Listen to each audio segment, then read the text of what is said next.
আসসালামু আলাইকুম ওরহমতুল্লাহ। আশহাদু আল্লা ইলাহা ইল্লাল্লাহু ওয়া আশহাদু আন্না মুহাম্মাদান আবদুহু ওয়া রাসূলুহু। আসসালাতু ওয়াসসালামু আলা রাসূলিল্লাহ। আউযু বিল্লাহি মিনাশ শাইতানির রাজীম। বিসমিল্লাহির রাহমানির রাহিম। আমি আজকে ইলম অনুসন্ধান নিয়ে কথা বলবো। ইলমের উপকারিতা, জ্ঞান অর্জনের উপকারিতা নিয়ে কথা বলবো, বেনিফিট নিয়ে কথা বলবো। নবী সাল্লাল্লাহু আলাইহি ওয়াসাল্লাম থেকে হাদিস বর্ণিত হয়েছে, তলাবুল ইলমে ফারিদাতুন আলা কুল্লি মুসলিম।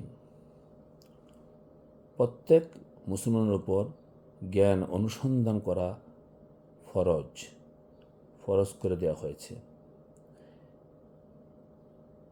সত্য মিথ্যা, ঠিক ব্যাঠিক, ভুল শুদ্ধ, রাইট রং, ইবাদতের পদ্ধতি, হালাল হারাম সব কিছু সঠিকভাবে জানার জন্য জ্ঞান অর্জন খুবই জরুরি। আল্লাহ রাব্বুল আলামিন প্রথম যে শব্দটি নবীর কাছে নাজিল করেছেন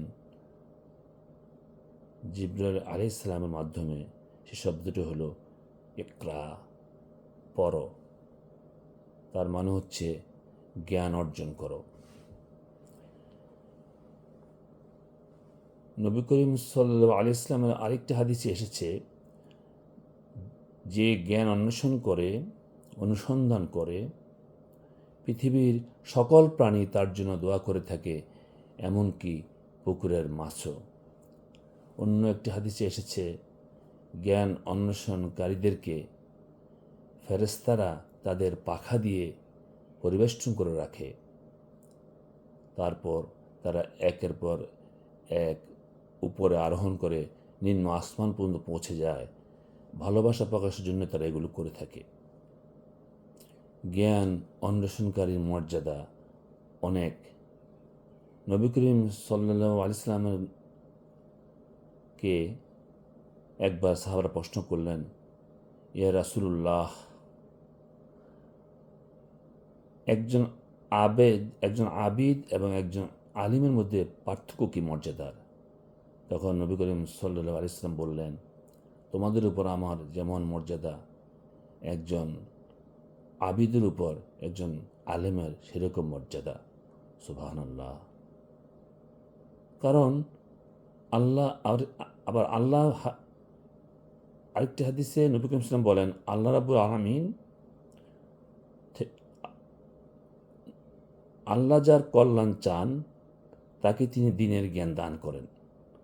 হাদিস ছিল এই, আল্লাহ যার কল্যাণ চান তাকেই দ্বীনি ইলম দান করেন, দ্বীনের জ্ঞান দান করে থাকেন। সুবহানাল্লাহ।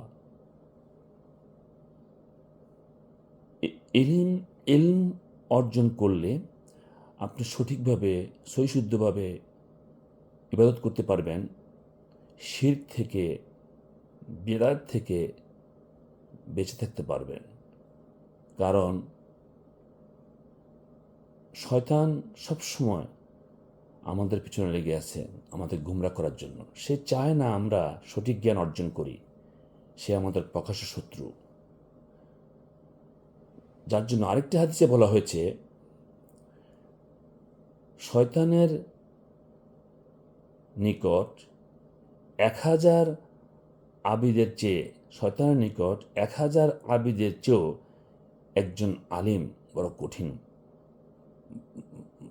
তার মানে শয়তান 1000 আবিদের চেয়েও একজন আলিমকে বেশি ভয় করে থাকে। কারণ শয়তানের সমস্ত কূটকৌশল আলিম তার জ্ঞান দ্বারা বন্ধ করে দেন। অর্থাৎ আলিম যখন তার সঠিক ইলম মানুষের কাছে প্রচার করে থাকেন, তখন শয়তানের নির্দেশিত খারাপ পথ থেকে, ভুল পথ থেকে মানুষ সঠিক পথে ফিরে আসে। এজন্য 1000 আবিদের চেয়েও একজন আলিমকে শয়তান বেশি ভয় করে থাকেন। হাদিসে এসেছে। আল্লাহ রাব্বুল আলামিন আমাদেরকে বেশি বেশি জ্ঞান অর্জন করার, সঠিক জ্ঞান অর্জন করার, বেশি বেশি কোরআন বুঝে পড়ার, তাফসির পড়ার, বুখারী মুসলিম সহ সিলসিলা হাদিসগুলো পড়ার তৌফিক দান করুন। আমিন। আসসালাতু আসসালামু আলা রাসূলিল্লাহ। সুবহানাকা আল্লাহুম্মা ওয়া বিহামদিকা আশহাদু আল্লা ইলাহা ইল্লা আনতা আস্তাগফিরুকা ওয়া আতুবু ইলাইক।